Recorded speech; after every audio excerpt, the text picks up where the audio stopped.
ఉన్నా, ఏకంగా సిబిఐ చంద్రబాబు నాయుడు గారి ప్రభుత్వం మీద ఈ మాదిరిగా రాసిన తర్వాత, ఛార్జ్ షీట్లో ఫైల్ చేసిన తర్వాత పాపం చేసిన వాళ్ళు ఎవరు అని చంద్రబాబు నాయుడు గారిని, కూటమిలో ఉన్న చంద్రబాబు నాయుడు గారికి సంబంధించిన చంద్రబాబు నాయుడు గారి కొడుకు, కూటమిలో ఉన్న పవన్ కళ్యాణ్ గారిని ఇద్దరిని కూడా ప్రశ్నిస్తా ఉన్నాను.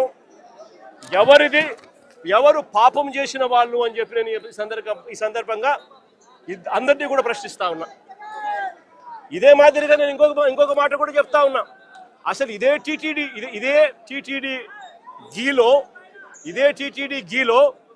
ఎవరు చెప్పారండి దీంట్లో జంతువుల కొవ్వు ఉందని, గొడ్డు మాంసం ఉందని, పంది కొవ్వు ఉందని, చేపల నూనె కలిసిందని ఎవరు చెప్పినారు?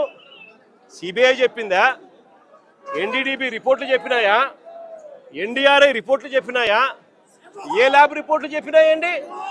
కేవలం చెప్పింది ఎవరు అని అంటే స్వార్థ రాజకీయాల కోసం చంద్రబాబు నాయుడు, స్వార్థ రాజకీయాల కోసం పవన్ కళ్యాణ్, స్వార్థ రాజకీయాల కోసం చంద్రబాబు నాయుడు కొడుకు లోకేష్, స్వార్థ రాజకీయాల కోసం వీళ్ళకు డంకా బజాయిస్తా ఉన్న వీళ్ళ ఎల్లో మీడియా, ఆ ఈనాడు, ఆ ఆంధ్రజ్యోతి, ఆ టీవీ5.